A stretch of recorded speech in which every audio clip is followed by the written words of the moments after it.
Welcome to UNCAGED, a show that celebrates thought leadership from today's top business leaders. The program provides a voice to amazing executives from around the globe who are shaping the world of business today and mapping the path to the commerce of tomorrow. Today, we're speaking with Shuchi Sarkar. Hey, Shuchi, how are you?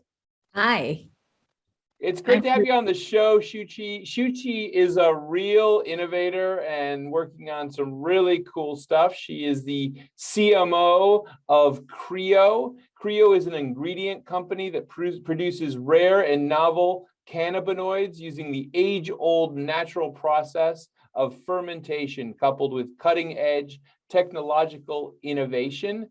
I'm really interested in learning more about Creo. But before we get there, Shuchi, tell us a little bit about yourself and your career today. Sure. So basically, I'm brought up in India, and that's where I was born, started working there. I've kind of worked in mostly technology space before that. So, worked with Motorola, worked with Compaq, with HP, but actually started my career in advertising in Ogilvy. I worked with, all over the world, in Asia, specifically in Singapore. I've done a brief stint in Europe, and then been basically in the US for the last 9 years in different roles in the Americas, worldwide and global. And like you mentioned, I'm currently the Chief Marketing Officer of Creo. This is a biotech company, and it was a major career switch that I made last year from a large company to almost a startup, from tech to biotech. And it's been a very, very wow. Yeah, I mean, those are big changes. And, I spent some time in my career at Ogilvy, as well as also at Ogilvy in Asia. And, obviously, those are some great companies. Ogilvy in India I don't know if you were at Ogilvy in India, but they are a spectacular agency. So you learned from the best. So tell me more about what Creo is doing. I'm very fascinated to learn more about the cannabinoid space. I mean, certainly we know some of the basic cannabinoids that seem to be driving all of the major products, but I'm just curious how you guys are approaching the market. Sure. So, when people think of, the plant, the cannabis plant, they kind of think about, THC or CBD. Those are the two most popular cannabinoids today. But actually, what people do not realize is that the cannabis plant has about 100 different cannabinoids. And in the plant, they're found in minor quantity. So therefore, they're often referred to as minor cannabinoids. And some of the more popular ones that are becoming mainstream now are CBG, CBGA, THC, CBN, sorry, not THC, CBG, CBGA, CBN, CBC, and some of the others. And so what we're doing is really, looking at these other cannabinoids like CBG and CBGA. Those are our first products that we are just launching. And while traditionally the cannabinoids have come from the plant, our process is really aimed at using fermentation to supplement what you get from the plant. So, because like I said, in the plant, they're in minor quantities, and because the plant requires a lot of water, electricity, land, it's not really sustainable or even scalable, whereas through the fermentation process, it's a bit more sustainable, it's more scalable. What you get is a more consistent and pure product, which as you get into selling products to more of the consumer products group, that's what they want in the industry. So that's really what we do. Yeah, that's really interesting. I mean, how does that manifest itself into products? Yeah, so for example, let's take the case of CBG. That's popularly known as the skin cannabinoid.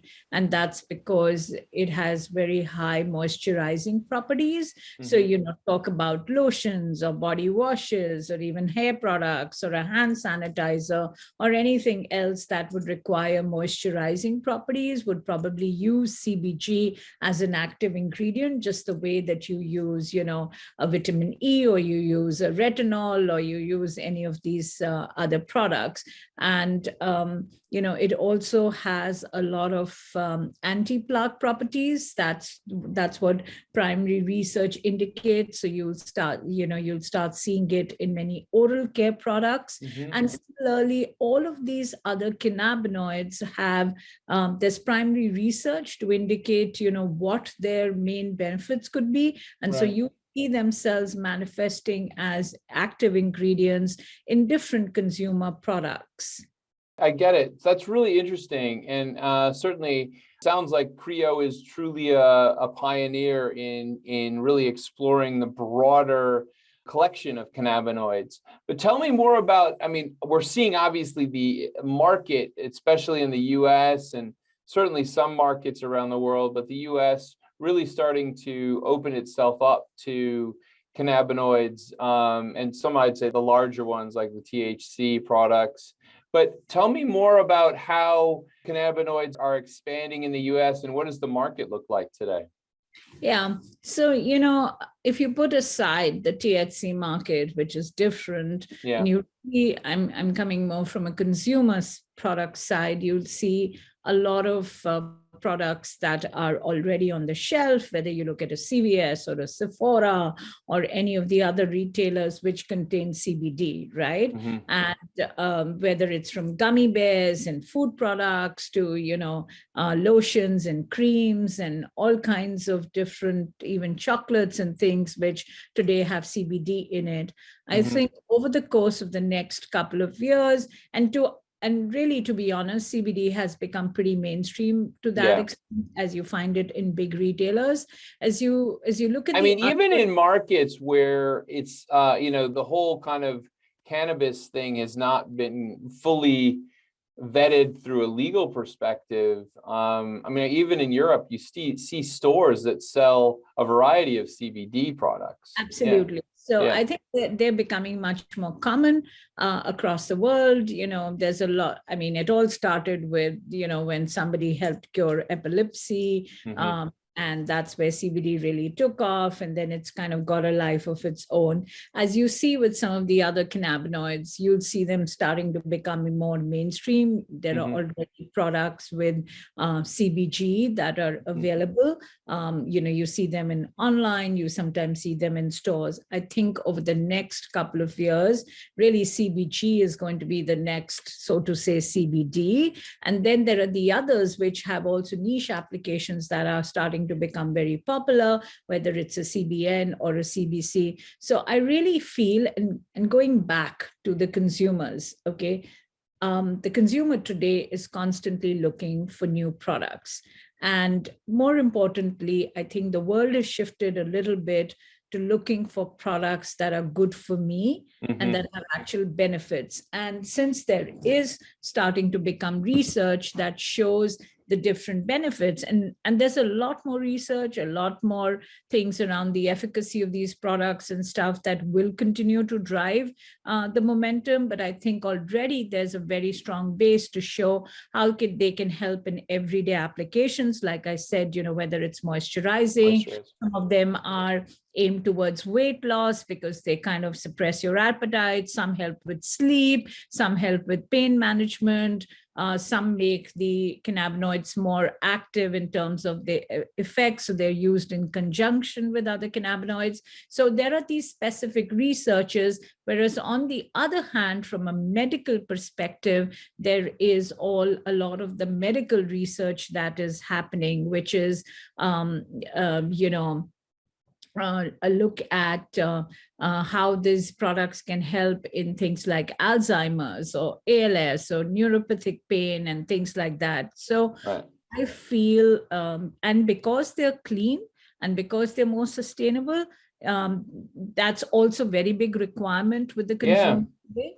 And so you will see over the next, at least this is my personal hypothesis, is that just the way, 10 years back or 20 years back, you heard of, sometimes it is the retinol or the turmeric or this or that or aloe vera or whatever.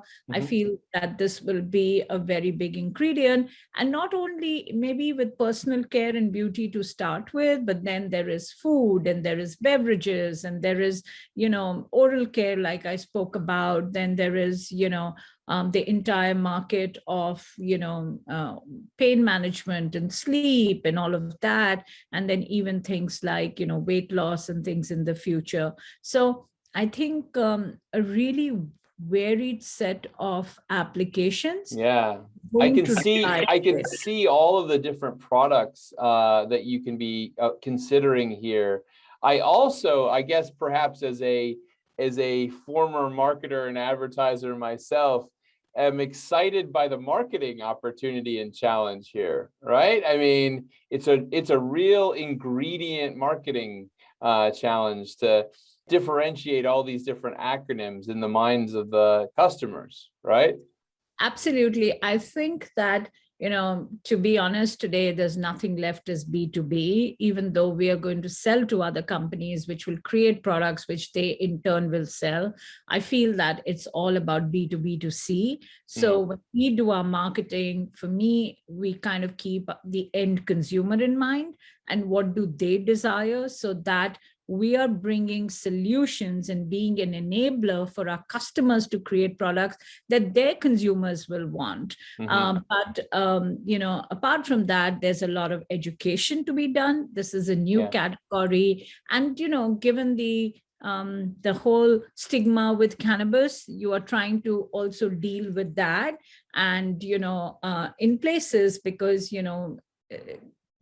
the cannabis category kind of has a mixed thing. Some people love it. And then there is this whole stigmatization that exists as well. So you're trying to overcome that and trying to differentiate yourself really as an ingredient rather than to be associated with only cannabis, and educating the customer on what actually these products can do. And the customer being not only the CPG companies, the beauty care or the food companies that you would eventually sell to, but also the end consumer. Because once the end consumer has awareness and asks for these products, the brands themselves will follow, right? Yeah, no, I completely see that. I do see, and I think of obviously all the successful technology businesses that were ingredient brands like an Intel.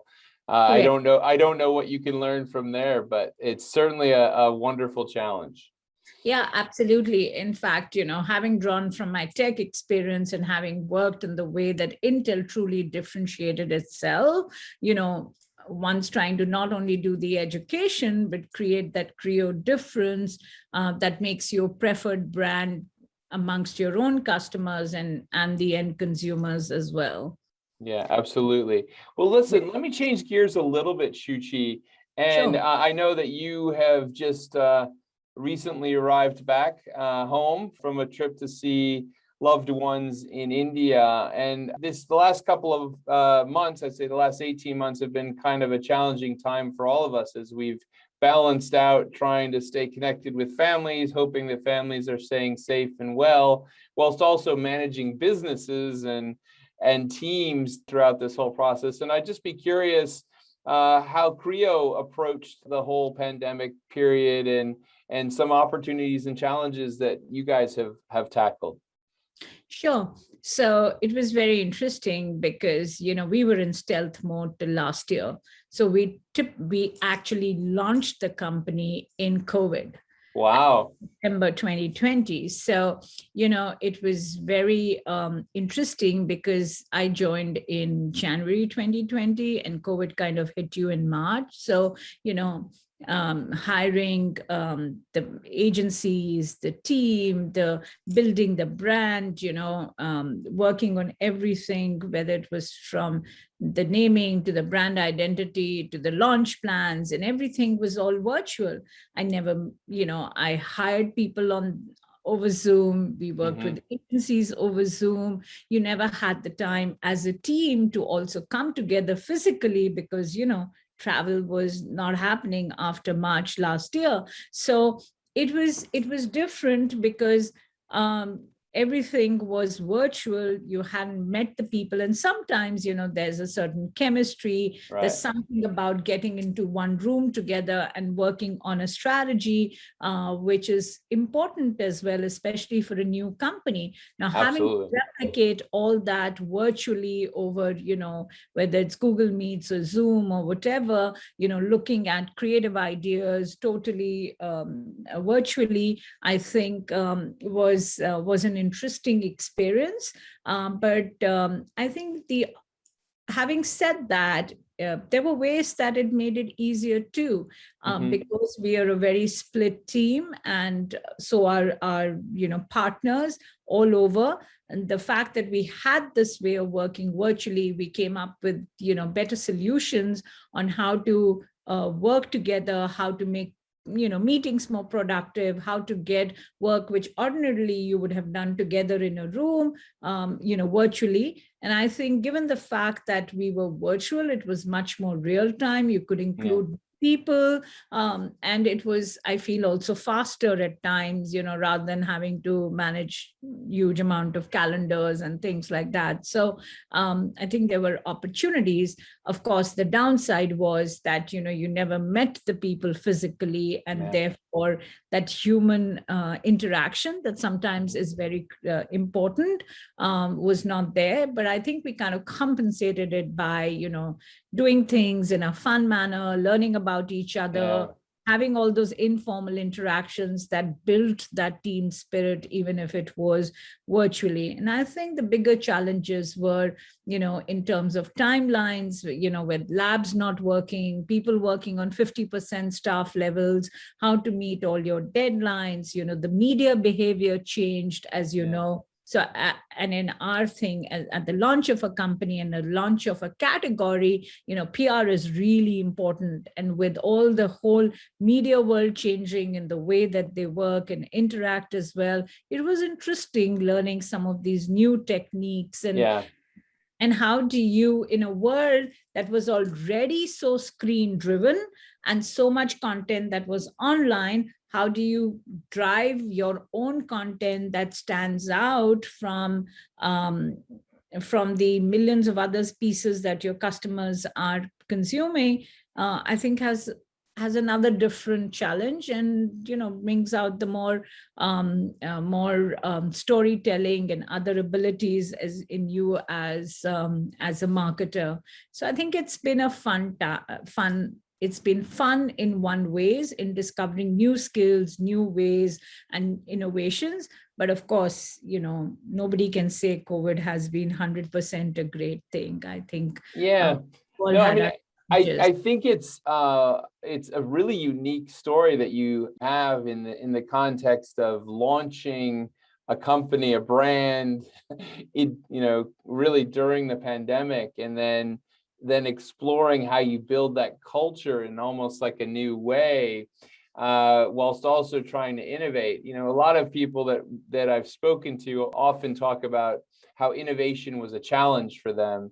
But I think that your experience was similar to mine with innovation, which is certainly the old way of how I would approach innovation, which is very much trained in a way of putting people in a room, almost locking people in a room, and kind of leading these kind of brainstorming exercises to really spur people forward. We found replacements, and I think that one of the nice things about the virtual work was that there was almost when the day ended, that separation from the team almost actually allowed me to reflect on some of the ideas in a different way. And so you're absolutely right. We've definitely lost something, but we've gained something new as well, right? Is that fair? Yeah, I totally agree. I think, things are much more faster, they're more nimbler, you can get more people involved because, it's not so much of travel and stuff like that. Like you said, you discover newer ways of doing things.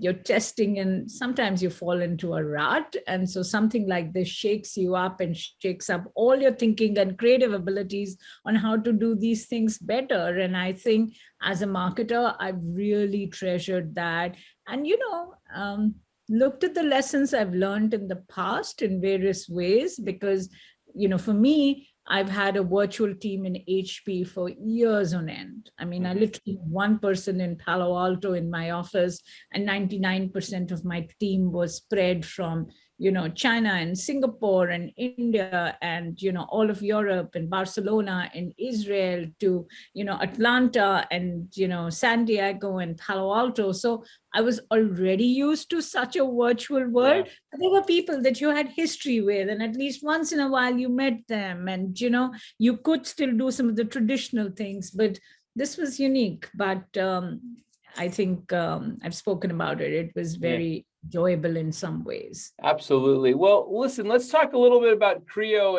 and how you're seeing things progressing over the next year, 2 years. What are the big trends that you're seeing in the market, and maybe some of the exciting things that we'll see from Creo? Yeah, I think that for us, the important thing is basically, educating the customer about this category and building the Creo difference. So you're kind of doing two things: a category education job and then a brand building job. And our we look forward to commercially launching our own CBG and CBGA, but then very quickly, really reaching our potential as an ingredient platform and bringing more newer and different products, which will allow our customers to innovate. We don't only want to be selling the product. You're trying to evolve to becoming a more solution-oriented organization. And that will mean a lot of other things that we have to get together in a short period of time as we decide to, really reach the full potential of this market. And also, just find different and interesting ways to engage our customers, to basically, build their not only faith, but work with them to create new and innovative products that we can bring to consumers in the marketplace, and actually create what I call, POCs, proof of concepts, right? That this is what this product is, and this is what it can actually do, and really capture the full potential of these cannabinoids, right from helping treat different health issues to everyday applications. Like I said, you want to make sure you're doing it respectfully within the FDA rules and all of that. So therefore, leveraging research and trends and what's out there and tying that up with what these products can do in a manner that is credible, that has research to back it. All of those are things that we will need to accomplish in the next period. Also really getting the influencers and industry advocates behind you, so that they can, people today don't only want to listen from you. They want to listen from people they respect. They want to listen from other customers. They want to listen with people who they kind of respect. And so all of that will be some of the more important things that we do, and really building a business from scratch. Yeah. Well, clearly a lot to do, but what an amazing opportunity. And it really seems that the market is moving in the direction of what Creo is building. There's such an interest in exploring the broader cannabinoid marketplace, as well as what you can be doing there. So congratulations on getting Creo going. If someone wanted to learn more about what you're working on, where should they find you? Yeah, sure. They can either go to our website, which is, creoingredients.com, or they can follow us on LinkedIn, at Creo and on Instagram or Facebook as well.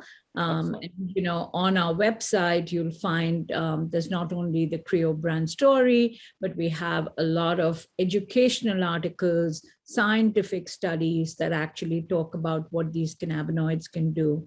And the idea was really to create an education hub that our customers and potentially anybody could leverage and learn a bit more.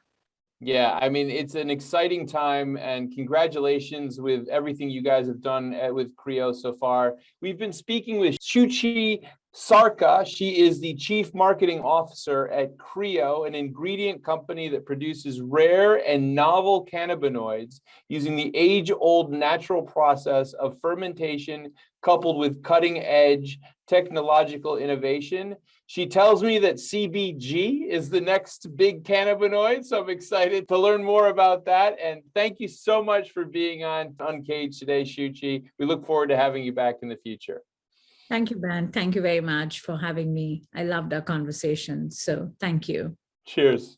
Cheers.